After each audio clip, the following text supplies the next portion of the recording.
under the dome of Topkapi Palace, where whispers held more weight than armies. A girl of 15 knelt in silence. Her skin was scented with rose oil, her body wrapped in silk the color of fresh blood. Around her, 12 guards stood unmoving, behind the door ahead. A man ruled over millions.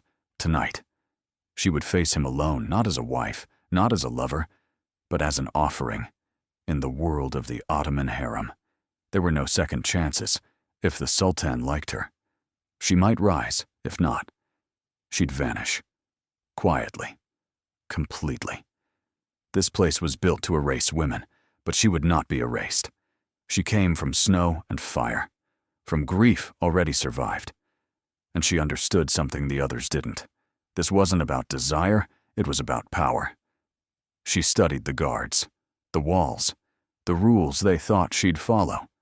And when the silver tray returned with her name again, it wasn't fate, it was the start of something calculated. She would not wait to be chosen. She would shape the hand that picked her, and by the time he realized who she truly was, it was already too late. By the way, if you're listening right now, wherever you are in the world, drop your city or country in the comments. I'd love to know where this story is reaching. Let's talk about it. And wherever you are, I hope your day has been kind to you. Now, let's continue. She rose from that marble floor, not as the trembling slave she'd once been, but as someone who carried a different kind of armor, confidence forged in desperation, honed by observation. In the hush that followed, she breathed in the perfumed air and let her mind work like a chessboard. Every guard by the door had a pattern. Every flicker of candlelight cast shadows she could memorize. Every breath from the corridor was a note in her equation. She understood. In that moment, that survival wasn't accidental. It was meticulous, relentless, precise. In the courtyard, behind ornately carved screens, she was bathed again this time, undressed, and prepared as though she were both tribute and weapon. Women glided past, the scent of musk and fear heavy in the air. She watched them, their faces serene, their eyes empty, as though hope had long since been beat out of them. They whispered names of favorites of promotions, banishments, disappearances like they were exchanging weather. For them, the harem was all there was. For her, it was the battlefield on which she would decide her fate. She was led through corridors where tapestries immortalized sultans and conquests, yet detailed enough to remind any woman of how fleeting favor could be. One misstep, and you were erased from the tapestry of history, through mirrored pools and echoing halls, toward the Sultan's private chamber, where fate waited behind carved double doors. She placed each foot deliberately.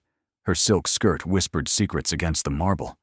Her pulse was steady, her mind untouched by panic. The prize was just beyond the door, inside. The Sultan sat upon a throne of velvet and gold, silhouettes of power etched behind him.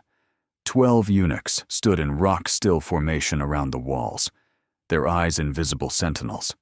No smiles, no warmth, just calculated silence. She stepped forward, silently acknowledged, and kneeled. Her breath paused. The air felt heavy, as though the world had hitched itself to that space. He barely turned, yet she felt his presence like a force quiet, intense, measured. It wasn't a glance, it was an inquiry, and in that single moment, her history met her future. She spoke not with words, but with composure. Her posture was poised, her gaze steady, her silence eloquent. She let him speak first a question, a test, a breath. When he did, her answer was neither too eager nor too distant. It was precisely balanced, neither plea for mercy nor demand for respect. Instead, it was promise that she understood this game and that she would play it well. Hours later, after elevation by bath, perfume, wine, conversation, she left that chamber alive, but not the same. She had been recorded on the Sultan's mind as an enigma, not just another body, not just another pretty face, Something else. Something dangerous. Behind closed doors. She began to learn the rules she could never break. There were ceremonies, baths in damasked rosewater, readings in Ottoman Turkish, etiquette lessons that lasted until dawn. Every piece of silk, every strand of hair pinned, every measured word she uttered was another step toward recognition. A favor here, a gesture there, small signposts marking her ascent. She watched the Valid Sultan, the Sultan's mother, who ruled this world with unseen fingers. To her. No one spoke directly. Everything ran through her court, her whispers, her will. She observed the way the Valid commanded respect, how she punished, rewarded, manipulated alliances. She studied the eunuchs, their loyalties, their debts, their vulnerabilities. She listened for their secrets. Nobody trusted her yet. But watch her very closely, and they would. When rival women saw her in the gardens, they paused, they smiled. But in their eyes, she read calculation. She learned quickly that truth and rumor here were weapons. A slip of a tongue could cost a life. A rumor could break a woman. She began to craft both one rumor to discredit her enemies, another, cleverer one, to build her own mystique. At night, when corridors were hushed and the palace itself seemed to hold its breath, she kept records, mental notes, strokes of insight. Who slept where? Who eyed which eunuch? Who whispered in which dialect? She catalogued relationships like a general mapping enemy lines. For her, every conversation was intel. Every sigh held meaning. She was neither the prettiest nor the strongest. But she had something far more dangerous. She had strategy. By the fourth moon of her service, she'd ingratiated herself with the Valide through small acts of deference, fetching her favorite teas, translating it for her, planting herself gently but surely in her confidence. She gave gifts to eunuchs in need food for their families, favors in return for small whispers, small acknowledgments. She paid attention not because she wanted friends, but because she wanted information. And it worked. Ears that once ignored her now paused at her name. Eyes that dismissed her now watched her walk. And voices that once preferred silence began to ask questions about her. Who was she? What did she want? What did she know? She remained, outwardly, nothing more than the obedient girl who arrived barefoot and frightened. But inside, she recalibrated her identity nightly, no longer just a slave, not yet a favorite, not quite a threat, but something inevitable.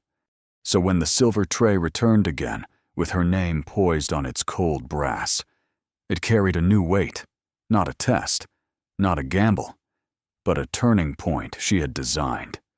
She would not be kneeling for a stranger. She would be stepping forward for her throne. And while the palace held its breath, the girl who came in chains smiled because she knew her story was just beginning. ChatGPT Janoi. She learned the rituals of the harem, not by observation, but by immersion. Dawn found her in the rose garden, practicing speech in Ottoman Turkish beneath the drifting petals, her voice calm against the quiet splashes of the fountains. Evening found her at the Valid Sultan's side, pouring fragrant coffee, offering respectful nods that spoke louder than words. Each gesture, each well-measured pause, became another thread woven into the fabric of acceptance. With each passing week, her presence near the Valid went from silent to subtle, from unseen to indispensable. The eunuchs were her unexpected allies. At first, they saw only another newcomer, soft, cautious, polite. But she watched their routines, noticed the sway of their loyalties, recognized how one word could shift their trust. Small gifts appeared a blanket for a sick child at home, a pass that allowed a favor returned later. They began to pause mid-step, offer a subtle nod, slip a whispered warning when a senior rival plotted too openly. She didn't need armies. She built a network of quiet influence, one that extended from the kitchens to the council chamber. In the halls, rivals scowled as her name began to appear in gentle gossip. That gossip carried away their whispers of disdain and replaced it with intrigue. They referred to her as the Shadow Rose, a beauty without arrogance, a presence without demand. The comparison flattered them, it also blinded them. While they slept, she traced lineage charts and palace logs, searching for patterns. She learned which gifts the Valid prized most: pomegranate seeds, rare fabrics, stories from distant lands. She studied the Sultan's passions music, architecture, poetry, and started to speak of them casually, as though they were shared preferences rather than strategic research. Each memory she shared brought a spark of surprise in his eyes, as though she knew him in a way no other could. When the season changed and court celebrations moved outdoors, she joined the hunts and feasts, mastering etiquette as easily as she did silks. She carried herself with steady confidence, never louder, but always present. She had not yet stepped forward to speak in public, but those around her felt her influence. A courtesan would offer a discreet compliment. A chamberlain would leave his post early, linger in her direction. Her turning point arrived quietly. One evening, during a private conversation with the Valid Sultan, she offered a suggestion, an event that celebrated the women of the court, arranged to strengthen unity and loyalty. The Valid paused, studying her. A younger woman might have flinched, but she remained calm, her expression unreadable. That moment changed how the Valid regarded her. No longer just obedient. Now, an advisor. Soon after, the Sultan noticed too. Their conversations in the evenings shifted. He questioned her about her origins, her opinions on court politics, her thoughts on ongoing diplomacy. She spoke with clarity and measured humility, but also with authority. She admitted her fears, acknowledged her beginning in chains, but always ended with resolve and unwavering statement that she was here, and she believed she could be more than a shadow. He listened. There were still dangers. A rival planted rumors of disloyalty to the Valid Sultan, whispered that she wasn't to be trusted. But by then her allies were strong. The eunuch who carried messages, the woman who baked the Valide's favorite pastries. The chamber guard with a folded note of warning, they stepped forward in her defense, subtly deflating the rumors before they could take root. Months passed.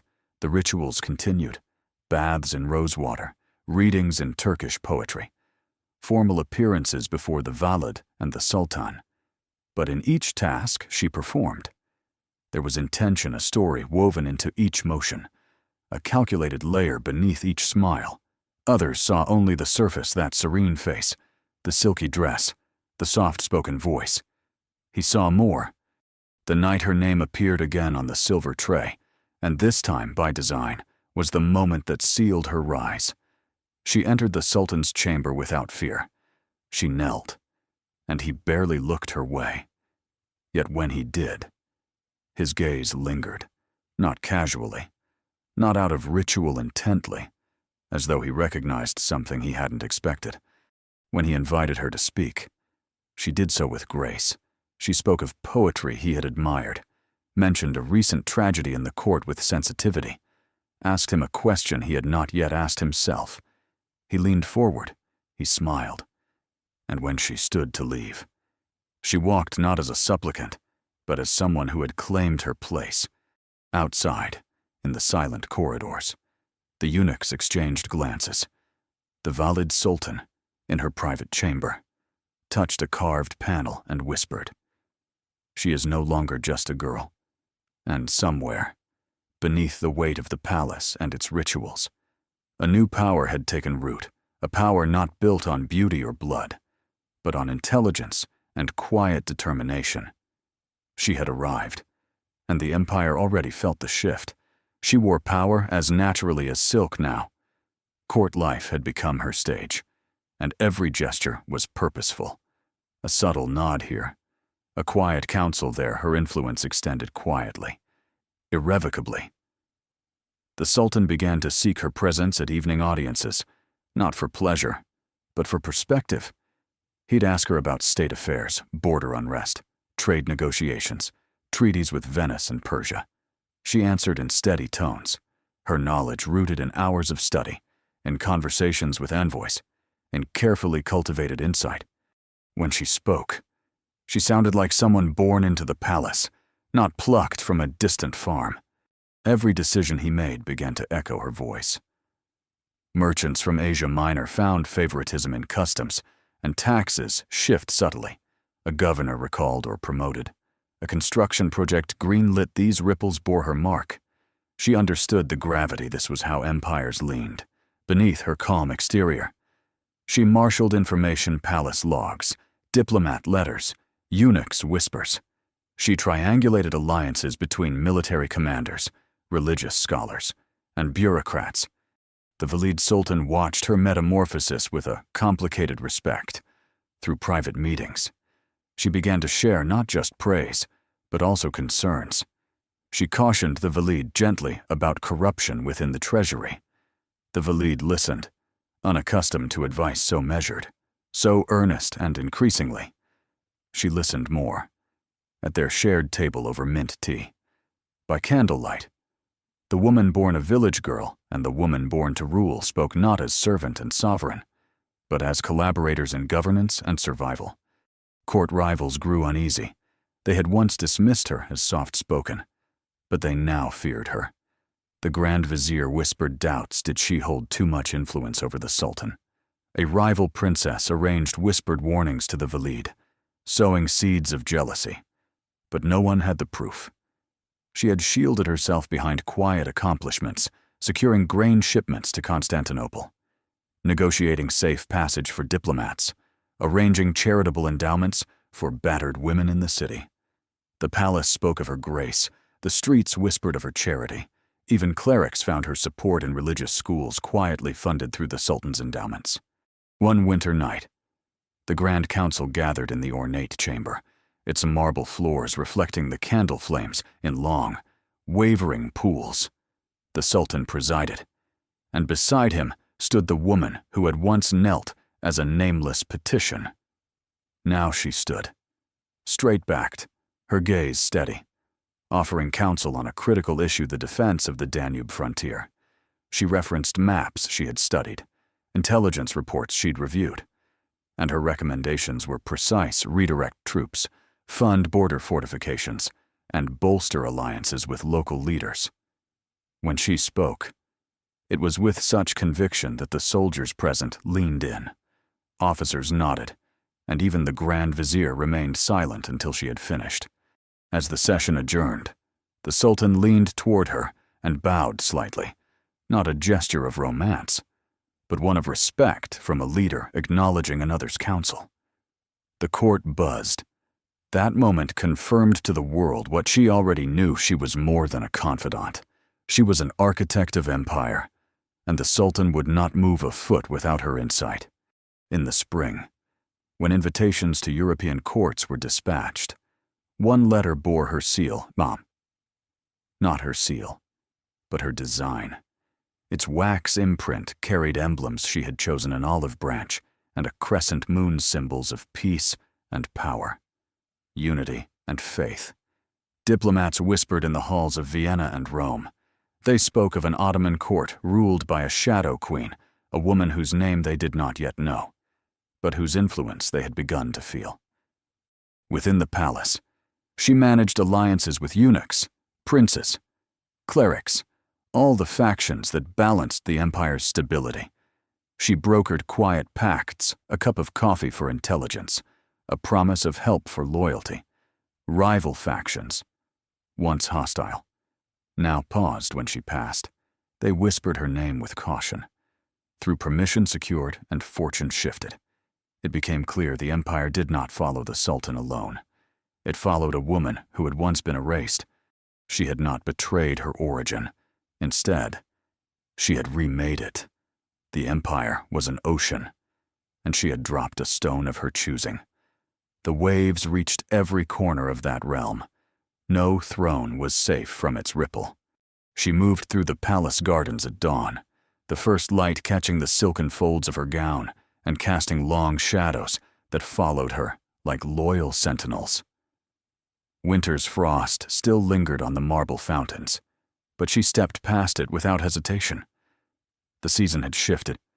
Where once she had waited in corners, now she claimed spaces with purpose. Soft voices paused when she passed, eyes lingered on her posture, her quiet spine. And yet, she shaped her presence not with ostentation, but with deliberate intent. She traveled with the Sultan on annual summer journeys to Edirne, where life beyond Topkapi allowed both of them rare respite and opportunity. They rode through forests on horseback, slipping away from court ceremonies into private hunts. In those moments, her laughter carried across meadows like an unexpected song, catching his attention not as a commodity, but as companionship. She spoke of the changing air, the scent of pine mingled with wildflowers. She commented on the grace of falcons in flight, and he watched her absorb every detail like a lesson. She gained subtle authority with a gesture. Mining rights in Anatolia were shifted with a single suggestion. A planned fort on the Danube was expanded. Counselors and generals began to consult her in private. Their formal postures softened when she entered the hall. Attention broke, not because they feared her, but because they recognized that she stood for something larger than tradition. Her greatest test came when insurgents threatened the eastern frontier. The Sultan mulled over military strategy in a candlelit council. The room buzzed with advisors parroting each other's voices. She entered, notes in hand. Measured maps rolled before her. She spoke of supply lines, terrain advantages, tribal alliances. When she finished, the generals had shifted their stance. The clerics found wisdom. Even the Sultan leaned forward. They altered their course of action based on her recommendations, and not a single soul dismissed her. At court, she wove together a network that spanned eunuchs, princes, religious scholars, and foreign envoys. She sponsored architectural works, new water channels to expand the palace's gardens, educational scholarships for students in Damascus and Baghdad, all funded under the Sultan's name but laid in her planning. She established a clandestine correspondence network with European courts, exchanging letters that spoke of peace and mutual prosperity. Every act of charity, diplomacy, or cultural innovation carried a silent signature of her influence. Enemies tried to undermine her power. Jealous noblewomen spread rumors that she planned to poison the Valid Sultan. A conspirator advised the Grand Vizier to cut her off from court access. Both plots unraveled in subtle precision.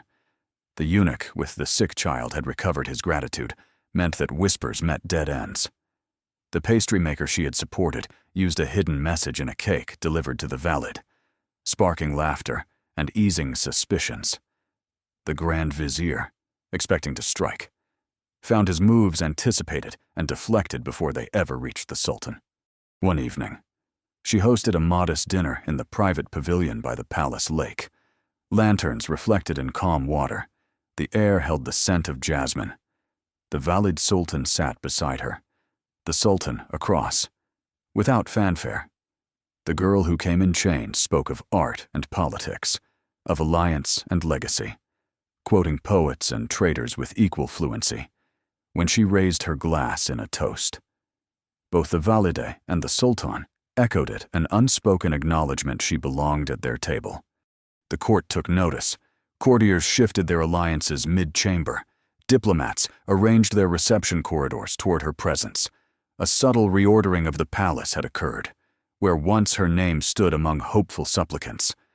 Now it was whispered by commanders and envoys, and always, just beneath the velvet upholstery of power, there lay the quiet certainty the empire's pulse beat faster when she was present.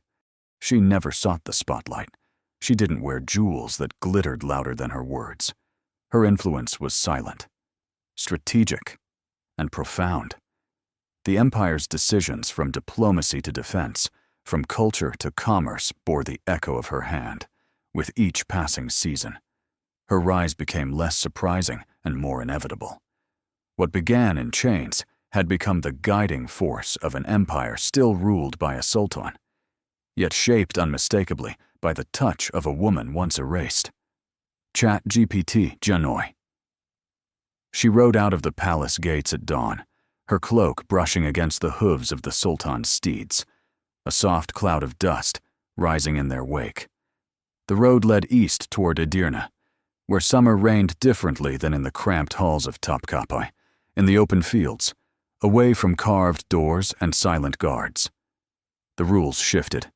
No more perfumed baths, no more scripted etiquette, but fresh air and long shadows where conversation could breathe. They traveled in a modest procession, the Sultan, a few eunuchs, courtiers, and her. Here. Her steps weren't measured by palace protocol, but by instinct. She spoke easily about the hunter's paths, the strength of horses, the weather's march through the seasons. She learned to ride side by side with him, not behind. Their conversations were no longer whispers, one moment about falconry strategy, the next about grain shipments, upriver from the Danube. She matched his tone. She anticipated his interests. She made knowledge feel like companionship. At night, by campfire, refugees and local villagers gathered. Their stories wove through the smoky air. She listened. A mother's plea about taxes, a shepherd's warning of bandits, a merchant's hope for safer caravans. They poured out concerns no official embassy had heard. She recorded them in her mind, recalling each when morning light cast long shadows through the tents. The Sultan noticed, impressed, unsettled. Her presence transformed the journey. In council beside him, she recommended diverting patrols to troubled villages. She suggested negotiating support with local leaders rather than sending soldiers. She spoke about investing in food storage along supply lines. He listened, he nodded. They acted, and inch by inch, the kingdom's edges became steadier under their joint guidance. When they returned to Edirne one afternoon, the city buzzed with wonder. She led the procession into the summer palace's courtyard, lanterns and fountains greeting them with light and sound. Children laughed around her feet. Merchants bowed. Soldiers straightened. She had made herself familiar, present, human. Inside the palace, she hosted gatherings not of silk and secrecy, but of strategy and sincerity. Men spoke openly. Women smiled at her confidence. She invited officers to settle disputes with logic rather than edict, arranged for scholars to debate under the shade of vine-draped arbors. She made governance a conversation rather than a decree. Power became reachable through respect, not fear. Throughout that summer, her influence grew unbroken. A program to repair roads was set in motion. A decree lowering grain taxes in Anatolia was drafted. Ideas she had voiced near campfires became palace policy. Foreign envoys were astounded. They had expected a distant figurehead, but found a partner. A letter from Vienna acknowledged her name, sent along with praise for her insight. When the Sultan mounted his horse for the return to Istanbul, he offered her his hand, to steady herself, a simple gesture. But in it lay transformation. It spoke of equality in counsel, solidarity in purpose, a bond not found in courtly flattery, but in shared determination. She accepted with a quiet grace, and together they rode back through the sun-washed fields. By the time they returned to Topkapi Palace, she was no longer the girl who knelt and waited. She had become the one who rode beside the Sultan, shaping the realm with every word and action. Summer had been her proving ground, in its clear skies and open roads. She discovered that power thrived not only in velvet rooms, but in honest conversation and shared vision. And the empire, vast and ancient, now bore a future shaped by her presence in ways no one would forget. She arrived in Edirne as summer's promise faded into autumn light, carrying with her the confidence of one who had conquered both court and countryside. The palace here was less ornate than Topkapi, but its simplicity suited her purpose. She organized quiet gatherings in garden pavilions, where advisors, scholars, and foreign envoys engaged in open dialogue. No longer whispered counsel in hidden chambers, this was governance out in the open. Under the sky. She advocated for the harem's greater integration into empire affairs, ensuring its women were neither overlooked nor silenced. She arranged for private lectures in mathematics, poetry, and statecraft. In doing so, she subtly shifted tradition. Knowledge became an instrument of influence, even within walls built to confine. Eunuchs carried scrolls of philosophy alongside messages, and the valid Sultan, once covert in her authority, now stood beside her protege during speeches, an unspoken endorsement of change. Meanwhile, across miles of territory, unrest threatened distant provinces. Reports reached the court of bandit raids and peasant uprisings. She proposed establishing provincial councils composed of local leaders, clergy, and military liaisons. Her recommendation balanced imperial control with grassroots legitimacy. Soldiers deployed not as conquering armies, but as protectors with clear mandates to defend villages. Where once taxes choked the people, trade initiatives were introduced, grain export routes were opened, and markets in Edirne expanded. By autumn's end, caravans flowed steadily, bringing news and wealth from Anatolia, Syria, and beyond. Foreign diplomats took note. A French envoy sent a message praising her pragmatic mind. A Venetian merchant gifted embroidered textiles with her initials woven in discreet gold. In St. Petersburg and Vienna, rumors swirled of a hidden queen, a woman influencing policy in a patriarchal empire without title or crown. Her name remained unspoken, but her impact became harder to ignore. Back at the palace, rivalry simmered. A senior consort complained that policy favored regions dear to the girl's origin. The Grand Vizier raised objections in council, claiming a breach of tradition, but the Sultan, strengthened by her insight, dismissed them with calm determination. He instructed that future proposals be evaluated on merit, not precedent. In effect, the empire's heart had shifted from birthright to intellect. The Valide bestowed upon her a quiet honor, the privilege of attending weekly state audiences. Once seated behind red curtains, she now sat beside the Sultan. Her opinions part of the court's rhythm. Her presence spoke to the palace. Change had arrived not with a roar, but with an unbreakable resolve. On the eve of her 17th birthday, the Sultan and Valide hosted a celebration in her honor. Lanterns lit up the courtyard, music filled the air, and guests spoke of her achievements with reverent awe. But it was the final moment that spoke volumes. The Sultan rose, glad in private gesture, and raised a glass to her, not as a favorite, not as a consort, but as his partner in empire. The Valide echoed the toast, and in that shared gaze, across 3 generations, the message was clear. She was no longer hidden. She was impossible to ignore.